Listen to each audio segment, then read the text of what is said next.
2024 যোগা দিবস আগামীকালকে আপনারা সবাই জানেন এবং এই যোগা দিবসকে কেন্দ্র করে আপনারা যারা আজকে এখানে উপস্থিত হয়েছেন এই প্রেস মিটে সবাইকে আমি শুভেচ্ছা এবং অভিনন্দন জানাই। আগামীকালকে আমাদের রাজ্যভিত্তিক যে যোগা হবে সেটা হাপানিয়া মেলা গ্রাউন্ড, গত বছর যেটাতে হয়েছিল সেই মেলা গ্রাউন্ডে এবারও অনুষ্ঠিত হবে এবং এই হাপানিয়া মেলা গ্রাউন্ডে রাজ্যভিত্তিক যেটা যোগা দিবস পালন করা হবে তার পাশাপাশি প্রত্যেকটা জেলা দপ্তরের সামনে সেখানেও একটা করে হবে এবং মহকুমাগুলোতে হবে এবং ব্লকেও প্রত্যেকটা ব্লকে হবে। সেখানে বিভিন্ন মন্ত্রীগণ বিভিন্ন আধিকারিকগণ সেখানে থাকবেন। হাপানিয়া মেলা গ্রাউন্ডে যেটা হবে রাজ্যভিত্তিক, সেখানে মাননীয় মুখ্যমন্ত্রী থাকবেন, আমাদের রাজ্যের চিফ সেক্রেটারি থাকবেন এবং অন্যান্য অতিথিরাও থাকবেন, বিশিষ্ট গুণীজনেরা থাকবেন, রাজ্যের যোগা অ্যাসোসিয়েশন তারা থাকবেন, আমাদের স্টুডেন্ট যারা যোগার সঙ্গে যুক্ত রয়েছেন তারা থাকবেন।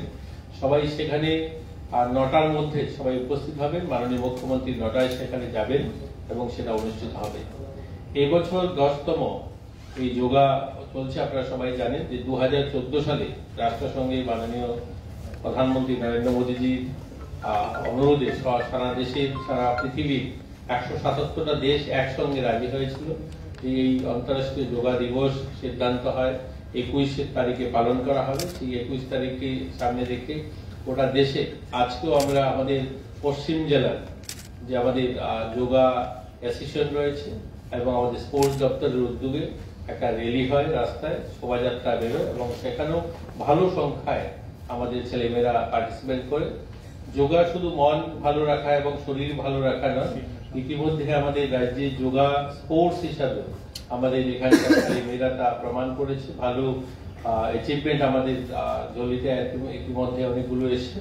কিছুদিন আগে উত্তর পূর্বাঞ্চলে আমাদের গুয়াহাটিতে একটা ইউনিভার্সিটি গেম অনুষ্ঠিত হয়, সেখানে প্রায় দেশের 200টা ইউনিভার্সিটি পার্টিসিপেট করে এবং অনেকগুলো ক্যাটাগরিতে খেলাধুলা হয়। তার মধ্যে যোগা যে ইভেন্টটা ছিল সেটা ত্রিপুরাতে অনুষ্ঠিত হয় এবং ত্রিপুরাতে আমরা সেখানে দ্বিতীয় স্থান দখল করি এবং আমাদের এখানকার ছেলেমেয়েরা তারা সিলভার মেডেল জয়ী হয় এবং সর্বভারতীয় স্তরে অনেকেই আমরা অনেকগুলো স্কুল লেভেলে বা আমাদের অ্যাসোসিয়েশনগুলো বিভিন্ন সময় গোটা দেশে বিভিন্ন টুর্নামেন্টে অংশগ্রহণ করে সেখানেও আমরা ভালো সম্মানের সঙ্গে এবং আমরা আমাদের ছেলেমেয়েরা সুনাম অর্জন করে। তো আমরা আশাবাদী আগামী দিন যোগা শুধুমাত্র 21 তারিখ আসলে বলে, অর্থাৎ যদি 21 তারিখ যোগা দিবসে যোগা পালন নয়, প্রত্যেক দিন আমরা দৈনন্দিন জীবনে নিজেদেরও একটা অল্প সময় বের করে আমরা যেন যোগাতে নিজেরা সামিল হই। আজকের এই যোগা দিবসের যে আপনাদের প্রেস কনফারেন্স আমরা দেখেছি, আপনাদের মাধ্যমে সবাইকে আমরা বলতে চাই যে যোগা দিবসে যেমন আমরা সবাই সামিল হব, পাশাপাশি গোটা বছরেই দৈনন্দিন জীবনে একটু সময় বার করে যেন যোগাতে আমরা নিজেদেরকে সামিল করি। তো আজকের মূলত এটা আপনাদের এই মেসেজটা দেওয়ার জন্য এবং সবাইকে আমন্ত্রণ জানানো। আপনাদেরকেও যারা মিডিয়ার বন্ধুরা রয়েছেন আপনাদেরকেও আমন্ত্রণ, আপনারা হাপানিয়াতে আসবেন, মাননীয় মুখ্যমন্ত্রী 9টায় সেখানে পৌঁছাবেন এবং সেখানে এই যোগা আমাদের রাজ্যভিত্তিক যে কর্মসূচি সেটা পালন করা হবে, আপনারাও সেখানে থাকবেন। সেখানে প্রায় 3000 লোক সামিল হবে। এনএসএস এর ভলেন্টিয়ার্সরা থাকবে, এনওয়াইকে থাকবে, বিএসএফ থাকবে, টিএসআর এরা থাকবে, আমাদের সিআরপিএফ থাকবে, যোগা অ্যাসোসিয়েশন প্রদেশে তারা থাকবে, বিভিন্ন স্কুলের ছাত্রছাত্রীরা থাকবে, মিডিয়ার বন্ধুরাও থাকবে। এই যোগা দিবসে সবাই যেন সামিল হয় এবং মহকুমাগুলোতেও আমাদের যারা সেখানকার জনপ্রতিনিধিরা আছেন তারা থাকবে, আধিকারিকরা থাকবেন। জেলাগুলোতেও বিভিন্ন জেলায় মন্ত্রীগণরা থাকবেন, বিভিন্ন জেলাতে যে প্রোগ্রাম হবে সেখানে জেলা শাসক সহ মহকুমা শাসক তারাও থাকবেন। তো আপনাদের এই কথাগুলো বলার জন্যই আজকের এই আপনাদের ডাকা। কিছু যদি আর অন্য কিছু জানার থাকে আপনারা জিজ্ঞাসা করতে পারেন। সারা রাজ্যে টোটাল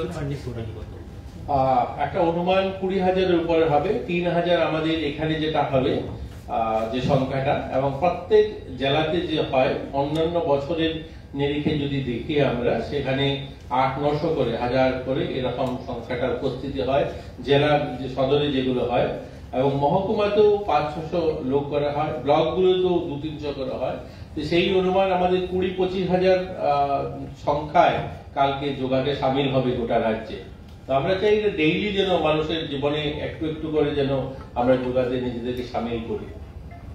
স্যার যোগা তো বিষয়টা খুব গুরুত্বপূর্ণ বিষয়, এটা কি স্যার কোনো সাবজেক্টের আওতায় কি আপনারা নিয়ে আসবেন, মানে শিক্ষা দপ্তরের বিদ্যালয়গুলিতে কম্পালসারি সাবজেক্ট হিসেবে? দেখুন এখনো সেটা স্কুল লেভেলে তো নেওয়া হয়নি, কিন্তু আমরা স্পোর্টস দপ্তরে আমাদের যে ত্রিপুরাতে স্পোর্টস পলিসি হয়েছে সেটাতে কিন্তু যোগাকে আমরা সামিল করেছি। ইতিমধ্যে প্রত্যেকটা জেলাতে যোগা সেশন, স্টেট লেভেলে যেমন যোগা সেশন হয়েছে তেমনি জেলাগুলোতে যোগা সেশন হয়েছে এবং বিভিন্ন কোচিং সেন্টারও কিন্তু যোগা শুরু হয়েছে এবং সেগুলো তো ভালোভাবে তারা কাজ করছে। আগামী দিনে কোনো পরিকল্পনা রয়েছে কি এই বিষয়টা নিয়ে? এরকম এখনো সেটাই বলতে পারবো, সেটা এডুকেশন দপ্তর বলতে পারবে ওনারা নেবেন কিনা, কিন্তু প্রত্যেকটা স্কুলে অলরেডি সেখানে পিআই তো রয়েছেন, তো চাইলে সেটা যোগাকেও সামিল করা যেতে পারে। নিশ্চয়ই সেটা আগামী দিন আমাদের স্কুল দপ্তর সেটা বলতে পারবে। স্যার একটা অনুরোধ ছিল বিভিন্ন মহল থেকে, আমাদের এই কলেজ টিলা মাঠটা অনেক আসে এবং বিবিএমসি কলেজ এমবি কলেজ দুটো থাকছে এবং সায়েন্স বিল্ডিং আছে, দেখতে খুব সুন্দর জায়গা। এটাকে সুন্দর করে বা আধুনিকরণ করার কোনো পরিকল্পনা বা মাঠটাকে সুন্দর করে বা অনেক আছে না আরো ডেভেলপমেন্ট বা পর্যটন ক্ষেত্রের জন্য পরিকল্পনা কি রয়েছে কি? দেখুন আমাদের স্পোর্টস দপ্তরের যে সমস্ত মাঠ সেগুলোকে আমরা করে থাকি। এর বাইরে যদি কোনো মাঠ থাকে, সেটা কলেজ মাঠ যদি হয়ে থাকে, যদি আমাদেরকে তারা দেন মাঠ, নিশ্চয়ই আমরা সেগুলো নিয়ে পরিকল্পনা করবো আগামী দিন সেগুলোকে করার জন্য। আমাদের সরকার ইতিমধ্যে অনেকগুলো মাঠ, আপনারা জানেন আমরা আগরতলা শহরে যারা থাকি উমাকান্ত মাঠ আমরা দেখি, চন্দ্রপুর মাঠ, আমরা কিছুদিনের মধ্যেই ইতিমধ্যে আমাদের সিদ্ধান্ত হয়েছে, আপনাদেরকে অগ্রিম আমরা জানিয়ে রাখছি, 29 তারিখে আমরা পানিসাগরে প্রথমবার ত্রিপুরাতে athletic track, already synthetic track অ্যাথলেটিকের জন্য একটা সুন্দর মাঠ তৈরি হয়েছে, সেটার মাননীয় মুখ্যমন্ত্রী উদ্বোধন করবেন সেখানে। 29 তারিখে পানিসাগর মাঠটা হবে। খোয়াই মাঠ কমপ্লিট হয়ে আছে, আমাদের সিপাহীজলাতে একটা মাঠ কমপ্লিট হয়ে আছে, অনেকগুলো মাঠ, বাধারঘাটে প্রায় আমাদের কমপ্লিট মাঠ, সেখানে হকি মাঠ এবং একটা ফুটবল ন্যাচারাল মাঠ, অনেকগুলো কাজ একসঙ্গে স্পোর্টসের শুরু হয়েছে। এছাড়াও ছোট মিনি গ্যালারি দিয়ে আমরা মাঠ তৈরি করছি, কৈলাসহর ডলুগাঁও হচ্ছে, ধর্মনগরের একটা ইনডোর ছোট হল হচ্ছে, তো এরকম জুলাইবাড়িতে একটা আমাদের মিনি স্টেডিয়াম তৈরি করা হচ্ছে, শান্তির বাজারে অলরেডি কাজ শুরু হয়েছে, তো অনেকগুলো পরিকাঠামো তৈরি হচ্ছে স্পোর্টসের। আমরা যদি এরকম কোনো প্রপোজাল আসে সেই কলেজ মাঠ থেকেও, কলেজ থেকে যদি আমাদেরকে দেওয়া হয় হায়ার এডুকেশন থেকে যে সেই মাঠটাকে করার জন্য, নিশ্চয়ই আমরা সেগুলো নিয়ে ভাববো এবং দপ্তরের আধিকারিকদের বলবো সেই কাজটা দেখার জন্য। Thank you. প্রসঙ্গতই একটা বিষয় আসছে, সেটা হচ্ছে যে মিলেটস। আগামীকাল আন্তর্জাতিক যোগা দিবস, এই দিবসকে কেন্দ্র করি আবার মিলেটস প্রোডাকশন যেটা হয় বা এবং কনজাম্পশন, প্রোডাকশন এবং কনজাম্পশন বাড়ানোর অর্থে সচেতনতা বৃদ্ধি করার জন্য বিষয়ে কিছু আলোচনাও থাকবে এবং ভারতের সর্বত্রই মিলেটস প্রোডাকশন বাড়ানোর জন্য এবং এটার কনজাম্পশন বাড়ানোর জন্য এটা সচেতনতামূলক মানে অভিযান নেওয়া হয়েছে মাননীয় প্রধানমন্ত্রীর নেতৃত্বে। আপনারা এটা জানেন 2023 সালকে ইন্টারন্যাশনাল ইয়ার অফ মিলেটস হিসেবে ডিক্লেয়ার করা হয়েছিল। এটা ভারতের উদ্যোগেই ইউনাইটেড নেশনস থেকে সেই ডিক্লারেশন করা হয় এবং সেই লক্ষ্যে আমাদের রাজ্যেও বিগত কয়েক বছর যাবৎ মিলেটসের প্রোডাকশন এবং কনজাম্পশন কিন্তু বৃদ্ধি পেয়েছে। তো এই লক্ষ্যে আগামীকাল এটার উপর হাইলাইট করা হবে। আপনারা এই বিষয়টাকেও মাথায় রাখবেন, মিলেটস এটাকে শ্রী অন্ন বলেও বলা হয় এবং এটার যে হেলদি ফুড একটা, এবং এটা খেলে পরে মানুষের আয়ু বৃদ্ধি পায়, ফ্যাট কম আছে, এটাতে কার্বোহাইড্রেট কম আছে, তাহলে এটা হেলদি ফুড হিসাবে নেওয়া যেতে পারে। যে কোনো জায়গায় এটা ফলন হতে পারে, পাহাড়ি অঞ্চলে হতে পারে, যেখানে জল কম থাকে সেখানেও এটা হতে পারে, জল বেশি থাকলেও করা যায় না এরকম না। এটা 90 দিনের মধ্যেই এটার ফলন পাওয়া যায়। তো এটাতে প্রায় প্রতি কানিতে 9,000 থেকে 12,500 টাকা পর্যন্ত আয় করতে পারে যে কোনো কিছু।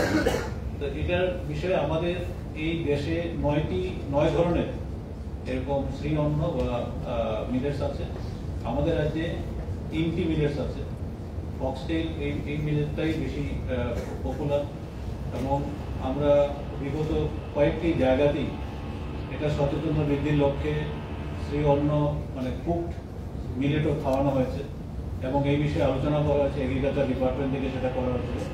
তো আমরা আগামী দিনও মিলেটসের সচেতনতা বৃদ্ধির লক্ষ্যে এগ্রিকালচার ডিপার্টমেন্টকে আমরা অনুরোধ করেছি সেখানে স্টল রাখার জন্য, যাতে মিলেটস অল্প করেও সবাইকে মানে স্বাদ নেওয়ার জন্য যেন বিতরণ করে। Thank you.